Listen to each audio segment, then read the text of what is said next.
Welcome back to another deep dive. It is Thursday, March 5, 2026, and today we are taking you on a journey into, well, one of the most infamous, chilling, and just heavily mythologized cold cases in American All history. right. We're talking about the Black Dahlia. And I want to set the table right up front for you here, because this isn't going to be, just some casual recounting of a mid-century ghost story. No, absolutely not. We are pulling from a massive stack of sources to just completely reframe how you understand this case. Yeah, we really had to dig deep for this one. We did. We've got comprehensive historical Wikipedia archives, the official unredacted FBI vault records, which are just dense, Oh, incredibly dense. plus a highly unfiltered, kind of gritty snapshot from an early internet true crime archive called rotten.com. A blast from the past. Right. And perhaps most fascinating of all, we are pulling from two intensely active Reddit communities. Our TrueLit and Unresolved Mysteries. And those forums are wild because you have amateur sleuths directly clashing with actual real-life investigators and historians over the tiniest details. It is a phenomenal rabbit hole. It truly is. And, our mission for you today is very specific. We aren't here to simply recount a gruesome murder for shock value. Right. The goal of this deep dive is to rescue the actual human being, Elizabeth Short, from the massive sensationalized myth that has just swallowed her whole. Yeah, the Black Dahlia character. Exactly. We are going to explore exactly how the media, the police, and public obsession collide in the aftermath of a profound tragedy. We'll examine the hard facts, systematically dismantle the rampant rumors that have clouded this investigation for nearly 80 years, and challenge you to think critically about how we consume true crime. Okay, let's unpack this. Starting with the woman behind the headlines. Long before she was a Pulp Fiction archetype, she was just Elizabeth. She was, and looking through the historical archives, her actual life was a far cry from the glamorous Hollywood narrative we're usually handed. Elizabeth Short was born on July 29, 1924, in the Hyde Park neighborhood of Boston, third of 5 daughters. And right from the beginning, her life was marked by extreme instability and severe health struggles. Which is something a lot of people don't know. No, they don't. In the 1920s and 30s, she suffered from debilitating bronchitis and asthma attacks. And we aren't talking about a mild inconvenience here. It was so severe that at the age of 15, she had to undergo invasive lung surgery. Which, in the late 1930s, prior to widespread antibiotics, Yeah. that was a terrifying, life-threatening procedure all on its own. Precisely. And the medical advice following that surgery wasn't a modern prescription. It was geography. Right. Her doctors essentially told her family that her lungs could no longer handle the harsh New England winters. So her mother had to start sending her away to spend the winters with family friends down in Miami, Florida. When you think about what that actually means for a young girl dropping out of Medford High School in her sophomore year, constantly bouncing back and forth on trains between Massachusetts and Florida, Yeah, it's a lot of upheaval. it establishes her as a transient figure from a very young age. She had to learn how to rely on the kindness, and sometimes the precarious hospitality, of friends and extended family. Right. But that foundation of instability actually started even earlier, stemming from a profoundly shocking family trauma. It is a dark piece of context. Her father, Cleo Short, was a businessman who built miniature golf courses. But when the 1929 stock market crash decimated the economy, he lost almost everything. Just wiped out. Yeah. In 1930, when Elizabeth was just 6 years old, his car was found abandoned on the Charlestown Bridge. Given the financial ruin of the era, the authorities and the family assumed the absolute worst. That he had jumped into the Charles River. Yes, that he died by suicide. So her mother, Phoebe, suddenly believing she's a widow with 5 young girls, had to take a grueling job as a bookkeeper to support the family entirely on her own. You read that and your heart just breaks for this family. It really does. But then, the historical records show a twist that feels like something out of a novel. Over a decade later, in late 1942, Phoebe receives a letter of apology from her presumed dead husband. Unbelievable. He wasn't at the bottom of the Charles River. He had simply abandoned them. Right. He was living a completely new life out in California, working at a naval shipyard in Vallejo. And Elizabeth, who's 18 at this point, decides to pack up and move across the country to live with his father she hasn't seen since she was a kindergartner. It's a staggering emotional gamble, and unsurprisingly, it fell apart almost immediately. The archives indicate they argued constantly. Yeah, you can't just bridge a 12-year gap like that. Exactly. By January 1943, she had moved out, setting off a relentless pattern of movement and survival. She takes a job at the base exchange at Cap Cook, which listeners might know today as Vandenberg Space Force Base. Right, right. She briefly lives with an Army Air Force sergeant who, according to historical accounts, physically abused her. She relocates to Santa Barbara, where, in September 1943, she gets arrested for drinking at a local bar while underage. And the juvenile authorities actually put her on a train back to Massachusetts. They do, but she almost immediately turns around and heads back to Florida. That constant motion paints such a vivid picture of a young woman trying to find footing in a world that keeps shifting beneath her. Absolutely. And it's in Florida where she experiences what is arguably the most devastating emotional tragedy of her short life. She meets Major Matthew Michael Gordon, Jr., who is a highly decorated Army Air Force officer training for deployment in World War II. Like a real war hero. Yeah. After he is deployed, he gets severely injured in a plane crash in India. While he's recovering in a military hospital, he writes to Elizabeth and proposes marriage. And she accepts. She finally has a promise of stability, a future. But then, on August 10th, 1945, just days before the war ends, he is killed in a second plane crash. It is an unimaginably cruel twist of fate. And understanding this relentless string of losses, her father's abandonment, her health struggles, the death of her fiancé, it is crucial to understanding who she was when she arrived in Los Angeles. Yes, exactly. When you dive into the Reddit discussions, particularly a very poignant thread in our Trulit analyzing true crime literature, there is a deep conversation about how the media actively dehumanizes victims to make them fit a digestible narrative. Oh, that thread was fantastic. Yeah. One user shared a brilliant review of William J. Mann's book on the case, emphasizing that Elizabeth Short was a real, deeply contradictory person. She wasn't just a two-dimensional victim waiting for a tragedy. She was a woman trying to survive in a chaotic post-war landscape. I found that Reddit discussion fascinating because it directly attacks the label the media always slaps on her, the aspiring actress or the would-be starlet. Right, the Hollywood dreamer trope. You hear those terms and you picture someone aggressively chasing fame, knocking on studio doors. But the reality is she had absolutely no known acting credits. None. There's no record of her taking acting jobs during her time in Los Angeles. She was working as a waitress. She was renting a cramped room behind the Florentine Gardens nightclub. She's just getting by. The Reddit thread perfectly captured her situation. She was savvy, yet innocent. She was known to keep her dates at a respectful, sometimes frustrating distance, but she absolutely relied on men to buy her meals and provide a place to stay. Because that was the reality of the era. Exactly. She was navigating a difficult, patriarchal world with the only currency she had. If we connect this transient, highly vulnerable lifestyle to the bigger picture of her final days, we begin to see how easily someone in her position could slip through the cracks of a sprawling city like 1940s Los Angeles. When you look at the FBI timelines compared to the witness statements, you realize how terrifyingly swift that disappearance was. It was incredibly fast. We are looking at the week of January 9 to January 15, 1947. On January 9, Elizabeth returns to Los Angeles from a brief trip to San Diego. She is accompanied by a 25-year-old married salesman she had been dating named Robert Red Manley. Red Manley, yeah. Manley tells the police that he dropped her off at the Grand Biltmore Hotel in downtown Los Angeles. She had told him she was supposed to meet one of her sisters who was visiting from Boston. Now, the Biltmore in 1947 was a bustling epicenter. It was the kind of opulent, crowded environment where a smartly dressed young woman could blend in perfectly or just vanish without a trace. That's massive. Yeah. There are some murky reports from the Biltmore staff who thought they saw her using a phone in the lobby, and some patrons at a nearby cocktail lounge called the Crown Grill thought they spotted her shortly after. But those are contested, right? Heavily disputed. From an investigative standpoint, those sightings are noise. What the definitive records show is that after she walked into the Biltmore Hotel, she disappeared. This marks the beginning of what the press would later dub the missing week. 6 entire days where she is just gone. A complete void. And that void culminates on the morning of January 15th, 1947. Yeah. A mother is walking with her young child in the Leimert Park neighborhood of Los Angeles. At the time, this area was largely undeveloped, vacant, weed-choked lots. The mother spots something in the grass that is so visually shocking, her brain refuses to process it as human. She initially believes someone has illegally dumped a broken store mannequin. Because you can't comprehend what you're seeing. Exactly.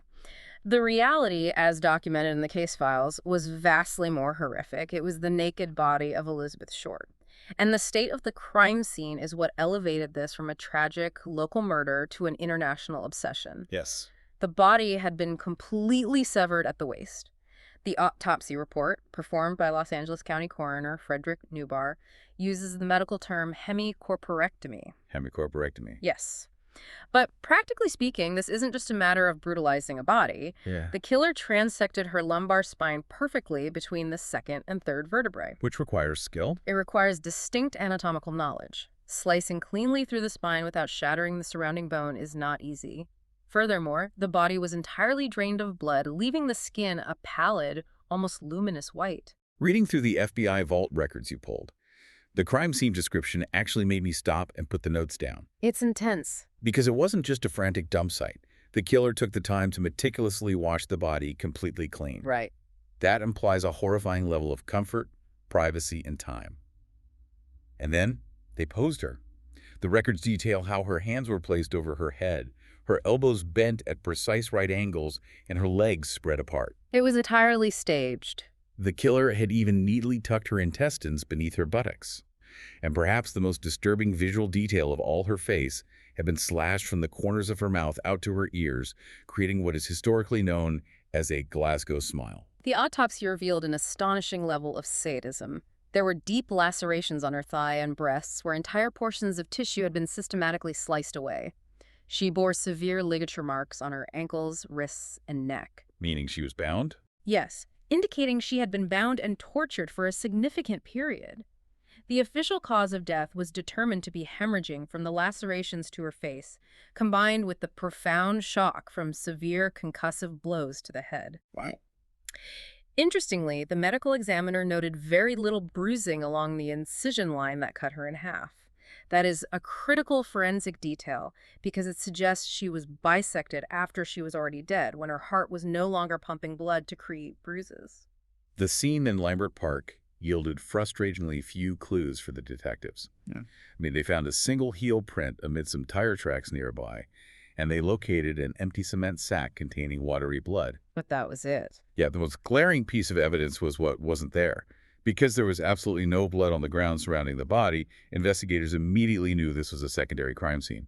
Right. She had been tortured, killed, drained, and bisected somewhere else entirely, and then transported to that vacant lot. Which brings up a monumental investigative hurdle. How do you identify a completely naked, mutilated victim with no purse, no ID, and no belongings in 1947? Yeah, no DNA testing back then. No. This is where the FBI's involvement provides a fascinating technological subplot. The LAPD managed to take her fingerprints, but cross-referencing them locally was turning up nothing. They needed federal help fast. So they utilized a piece of technology called a sound photo. This detail blew my mind. A proto-fax machine in 1947. It was essentially that. It was a machine typically used by newspaper wire services to transmit press photographs over telephone lines. Okay.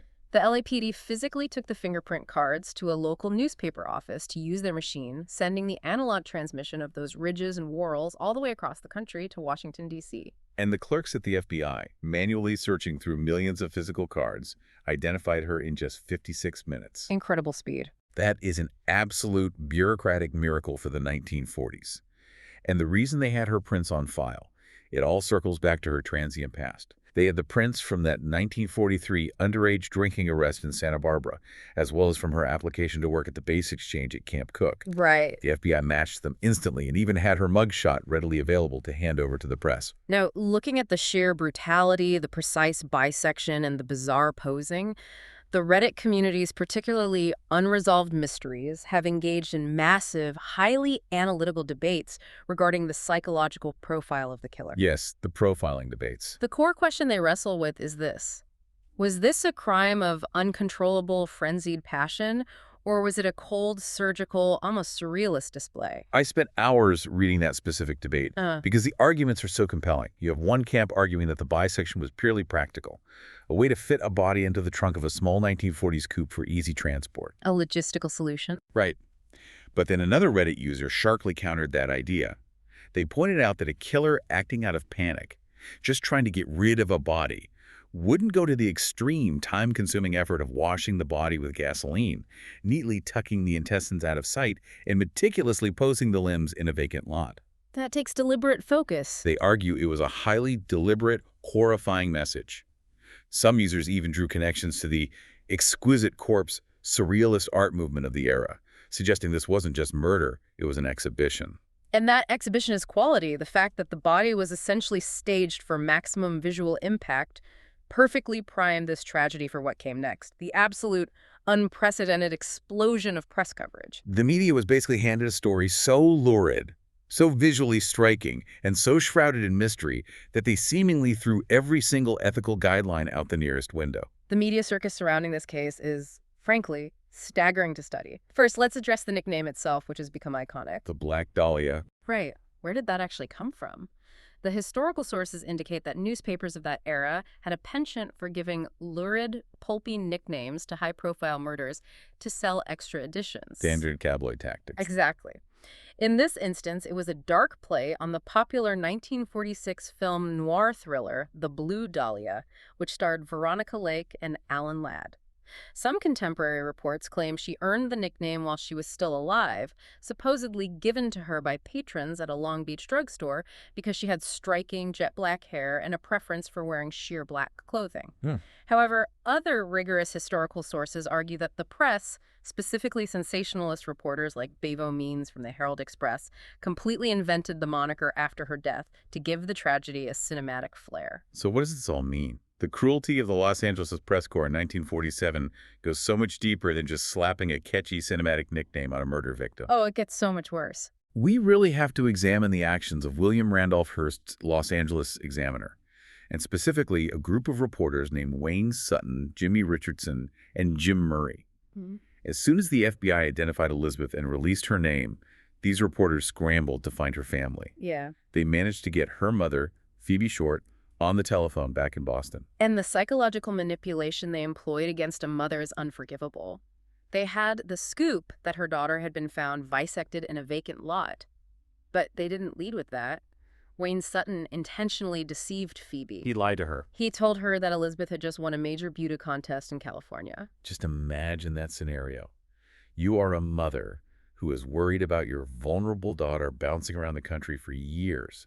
You get a call from a major Los Angeles newspaper, and you think, finally, she has made it. She's safe. She's successful. So Phoebe completely opens up.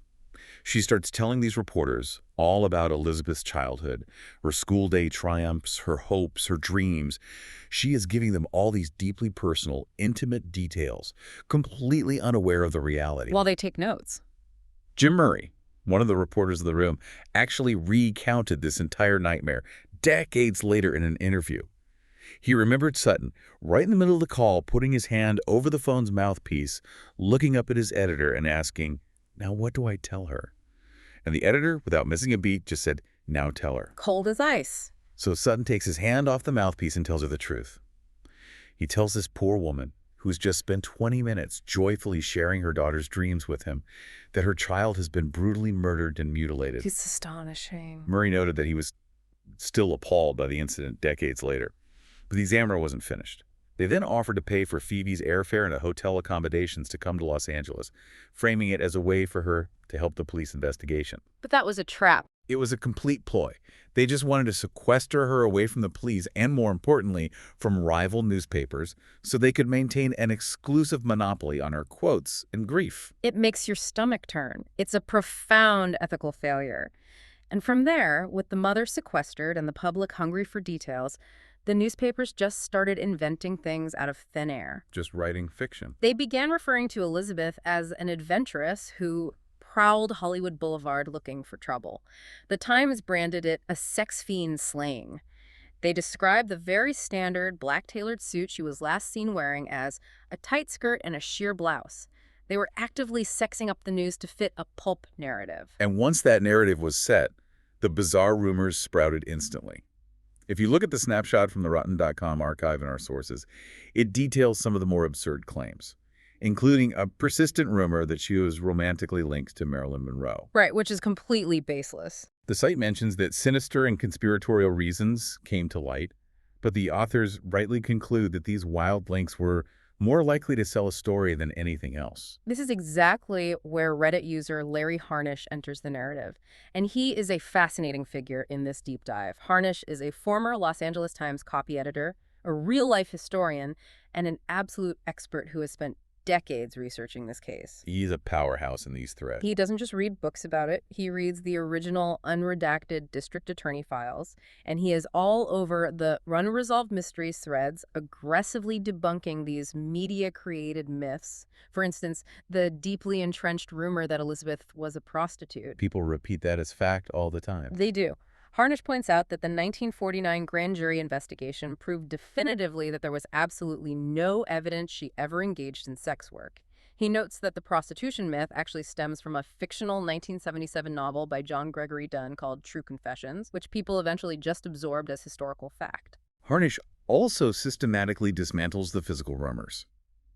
Because the mutilation of her body was so extreme, lurid rumors began circulating in the press and the public that she had congenital defects, infantile genitalia, or that she was physically incapable of having sexual intercourse. Those were everywhere at the time. Harnish, directly citing the actual autopsy report and the DA files, clarifies that while her uterus was medically noted as small, her reproductive organs were entirely anatomically normal. Furthermore, the DA actually interviewed several men she had engaged in physical sexual relationships with. Right. The autopsy also explicitly stated she was not pregnant and had never been pregnant, destroying yet another massive rumor that the killer was an enraged secret lover trying to cover up a pregnancy. When you look at Harnish's work, it really makes you wonder about the meta-narrative of true crime. How much of what we accept as common knowledge regarding famous historical cases was literally just invented by a stressed-out 1940s reporter trying to meet a deadline and sell a 10-cent newspaper? It absolutely challenges the listener to critically evaluate every piece of evidence they encounter in these legacy cases. Because while the media was busy spinning fairy tales and selling papers, the actual Los Angeles Police Department was drowning in a sea of false leads. While simultaneously dealing with a killer who apparently wanted to play games with them. Which pulls us right into the intense, chaotic reality of the investigation itself. On January 21st, just days after the body was found, the city editor of the Examiner receives a phone call from a man claiming to be the killer. Yeah. The caller actually congratulates the editor on the newspaper's coverage of the case, and then chillingly states to expect some souvenirs of Beth Short in the mail. 3 days later, on January 24, a manila envelope arrives at the post office, addressed to the Examiner and other Los Angeles papers. The address on the envelope was created using individual letters cut and pasted from newspaper clippings. Like a classic movie ransom note. Exactly. The message on the front read, "Here is Dahlia's belongings, letter to follow." Inside this envelope was a bizarre collection of personal items. Elizabeth's birth certificate, several business cards, personal photographs, and an address book with the name Mark Hansen embossed in gold on the cover. And the detail that genuinely terrified the investigators. The entire packet, the envelope, the photos, the birth certificate, had been carefully wiped down with gasoline. Right. It was the exact same method the killer used to wash Elizabeth's body. The police managed to lift some partial fingerprints from the items, but in a tragic twist of bureaucratic mishandling, the prints were compromised with chemicals while in transit to the FBI and couldn't be analyzed. A huge missed opportunity. Around the same time, detectives also found a handbag and a single shoe in an alley about 2 miles from the Limerick Park crime scene. Those two had been meticulously wiped clean with gasoline. The killer was clearly taunting the authorities, displaying a brazen confidence. The Examiner subsequently received more cut and pasted letters signed with the ominous moniker Black Dahlia Avenger. One letter promised the killer would turn himself in on January 29, provided he received a 10-year sentence. But as that date approached, another letter arrived stating, "Have changed my mind. You would not give me a square deal. Dahlia killing was justified." It's psychological warfare.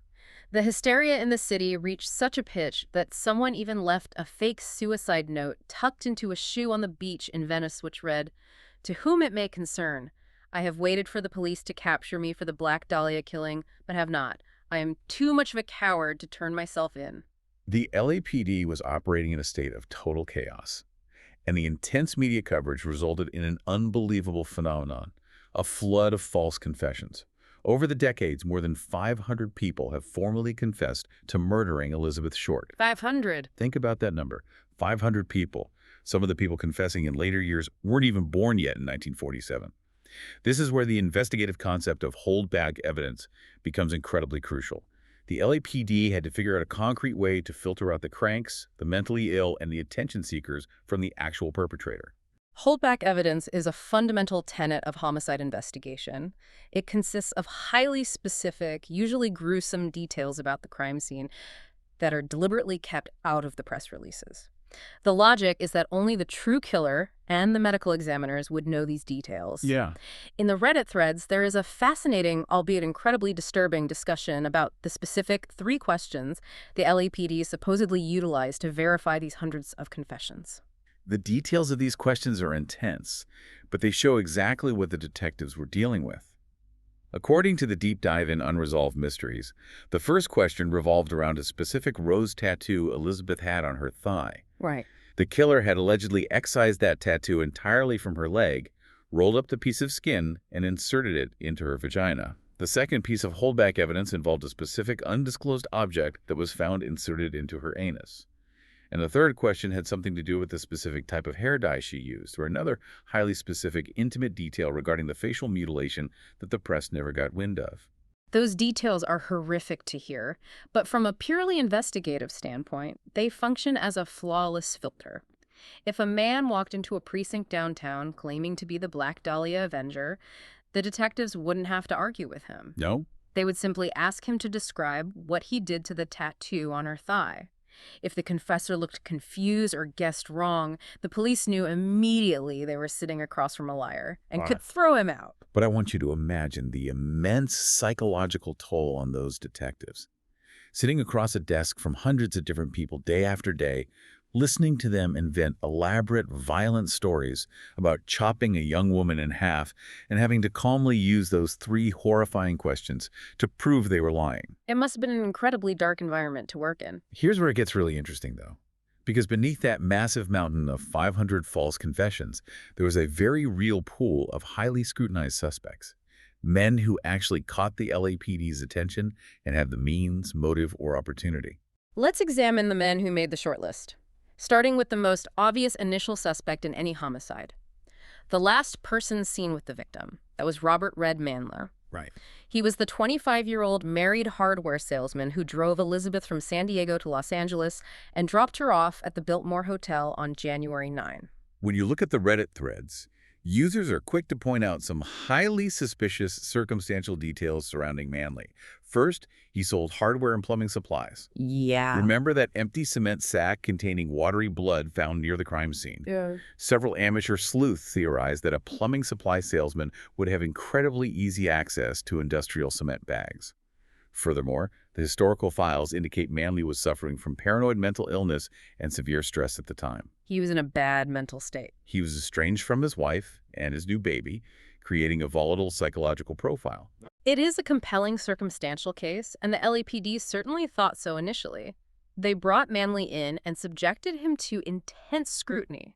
However, they put him through numerous, rigorous polygraph examinations, which he passed, and after thoroughly vetting his alibi for the dates of the missing week, the police completely cleared him of any involvement.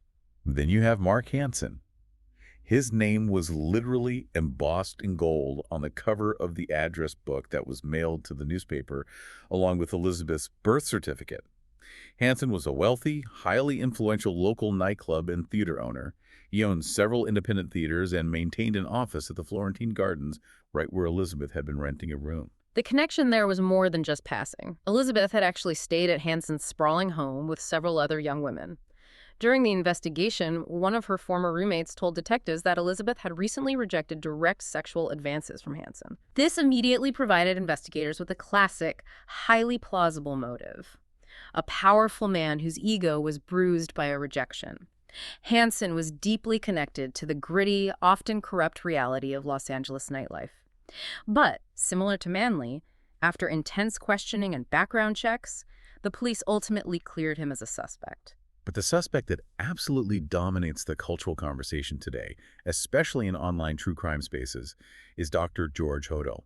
He was thrust into the international spotlight by his own son, Steve Hodel, who happens to be a former LAPD homicide detective. Right. Steve Hodel wrote a massive best-selling book claiming, with absolute certainty, that his father was the Black Dahlia killer. And you can understand why the public latched onto this theory. The circumstantial evidence Steve Hodel presents is incredibly cinematic. Dr. George Hodel was a brilliant physician with extensive medical and surgical training. This aligns perfectly with the highly precise hemicorporectomy and the clean bisection of short spine. Furthermore, when the 1949 grand jury files were finally unsealed and revealed to the public in 2003, they showed that the LAPD considered Dr. Hodel such a prime suspect that they actually bugged his opulent Hollywood mansion. Yes. The wiretaps. This is the piece of evidence that everyone quotes. The police recording equipment picked up Dr. Hodar talking to an unidentified visitor in his home, and he says, and I'm quoting this directly from the transcripts, "Supposing I did kill the Black Dahlia. They couldn't prove it now. They can't talk to my secretary because she's dead. They thought there was something fishy. Anyway, now they figured it out. Killed her.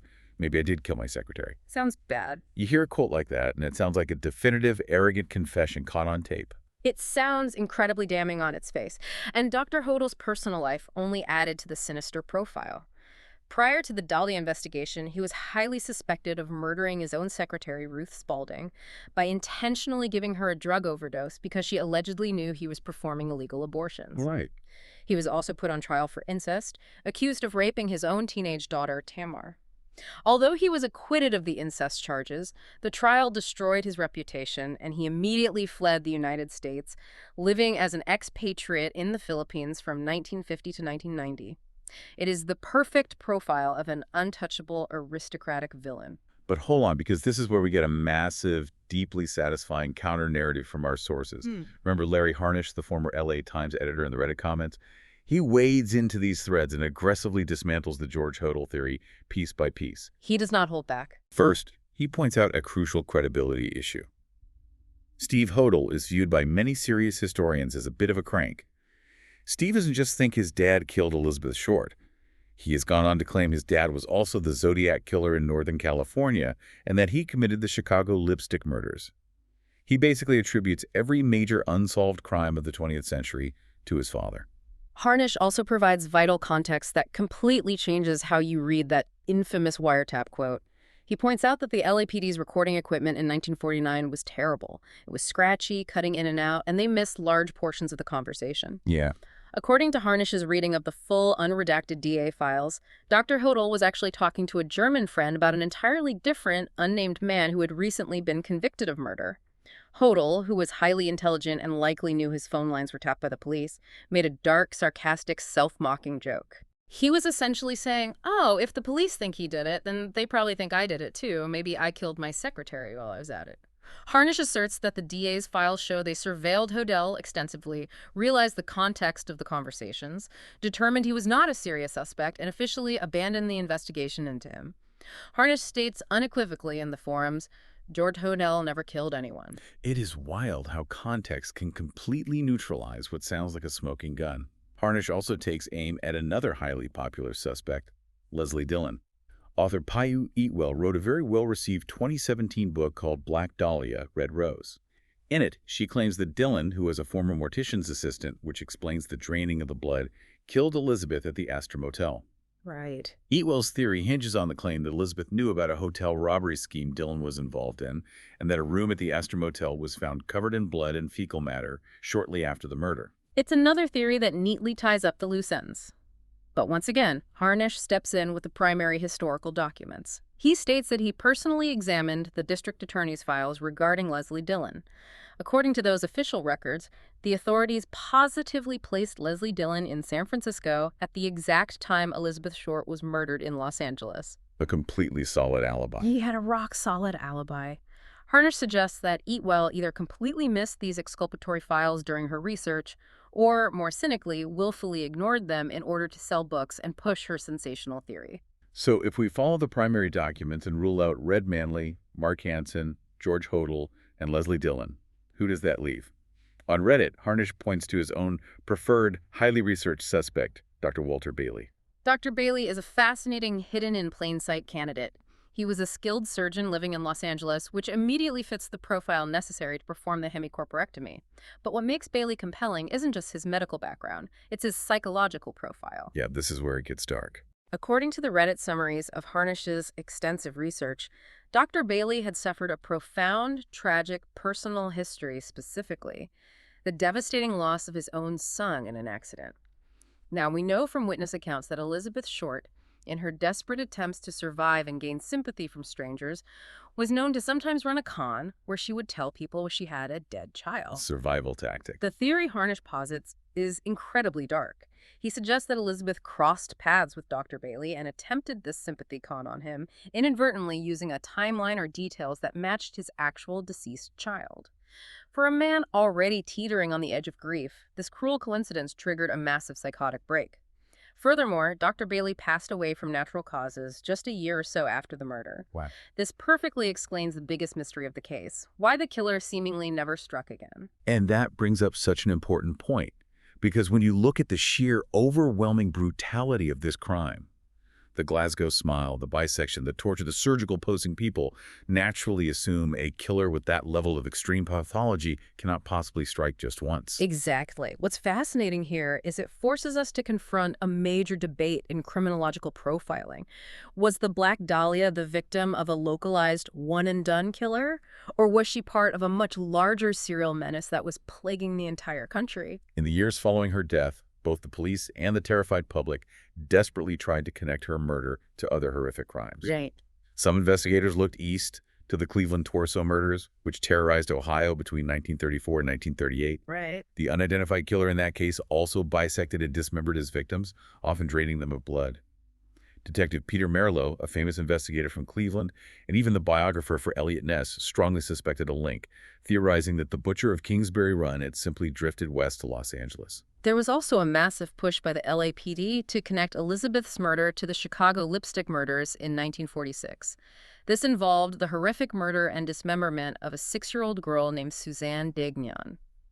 LAPD Captain Jack Donahue publicly stated he believed the cases were highly likely to be connected by the same killer. Based on what?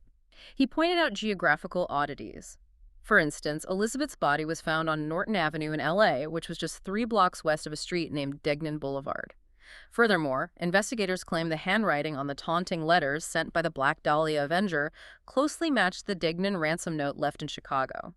Both sets of writing utilized an unusual mix of capital and lowercase letters and featured a distinctly misshapen letter P. But you don't even have to look across the country to find compelling connections.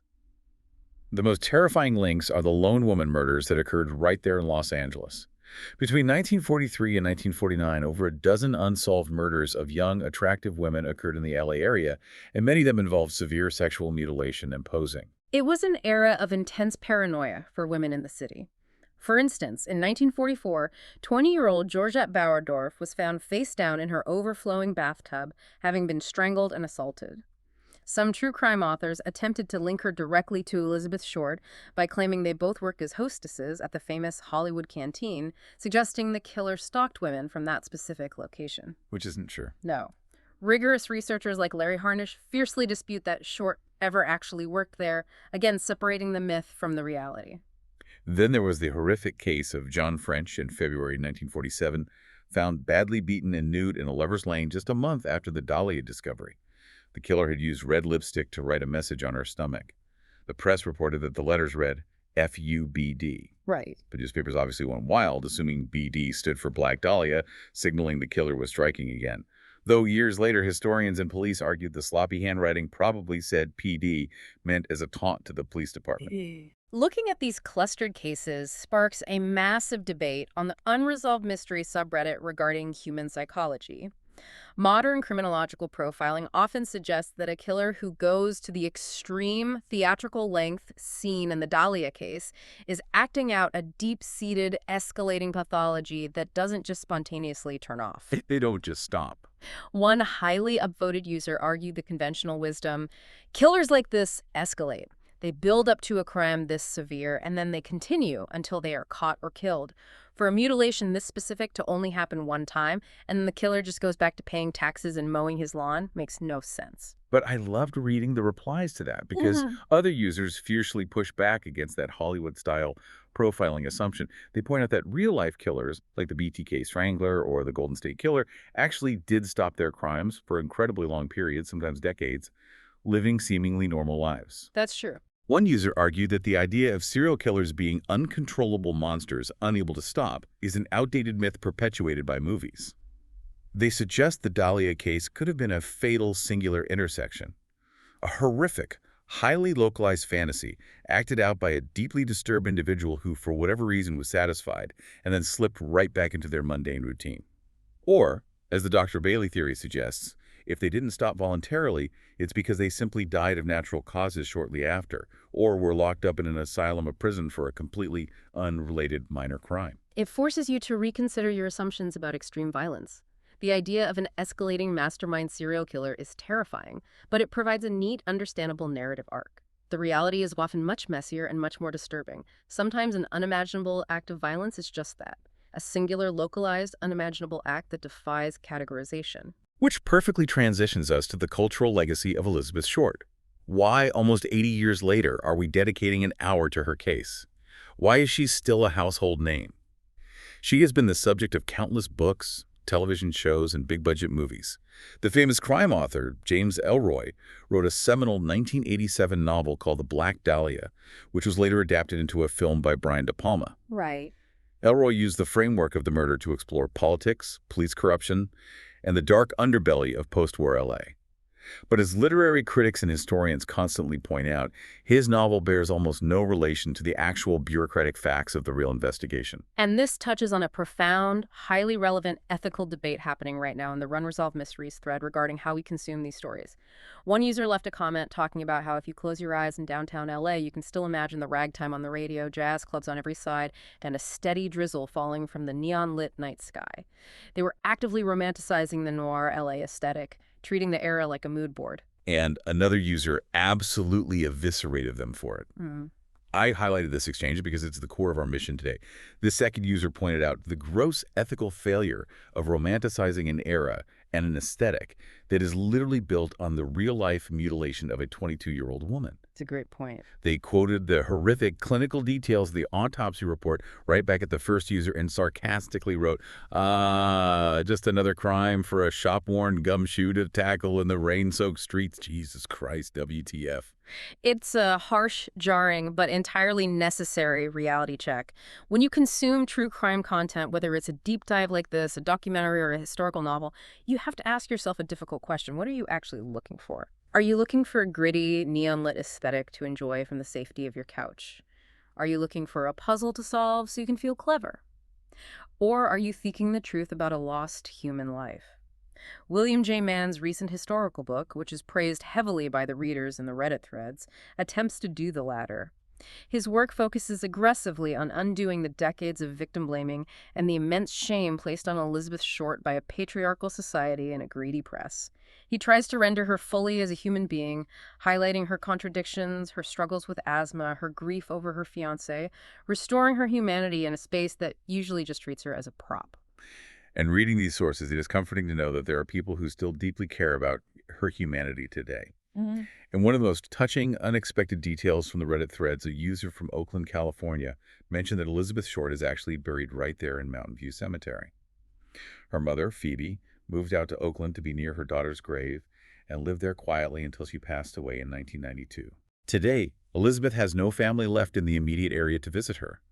But this specific Reddit user mentioned that they regularly visit her grave. They clean up the leaves, wipe down the marker, and make sure it's kept looking nice. Decades later, strangers are still taking time out of their lives to tend to her memory, ensuring she isn't just forgotten as a gruesome black-and-white crime scene photo. It's a powerful, grounding reminder that behind every true crime obsession, behind the debates in the media, there is a real person who was loved, who struggled, and who was tragically lost. Wow. We have covered an immense amount of ground today. We've explored her Boston childhood marked by illness, the tragic wartime romances, the terrifying void of the missing week, the absolute predatory cruelty of the 1947 Los Angeles media, the bizarre taunting letters wiped with gasoline, the suspect pool ranging from aristocratic doctors to nightclub owners, and the lasting, complicated cultural obsession. And yet, considering all of that evidence, I want to leave you with one final, deeply chilling thought to mull over as you go about your day. We spent this entire time talking about the famous, the infamous, and the wealthy suspects. We've profiled doctors with surgical skills and dark secrets, nightclub owners with alleged mob ties, hardware salesmen with paranoid delusions. But what if the reason the Black Dahlia case was never solved and will likely never be solved is that the killer was absolutely none of those things? Right. What if the killer was utterly ordinary, a total nobody, just a passing face in the neon glow of 1947 Los Angeles who committed the crime of the century, wiped his hands clean with gasoline, and simply went back to a quiet, mundane life? I want you to imagine him sitting next to people on the crowded streetcar the very next morning, drinking a black coffee at a corner diner, quietly reading the Examiner and watching the city completely tear itself apart looking for a mastermind monster, while he simply paid his check, walked out the door, and faded permanently into history. That is a haunting thought to end on. Thank you for joining us on this deep dive. Stay curious. Keep critically questioning the historical narratives you are handed. And always remember the real people behind the headlines. We'll see you next time.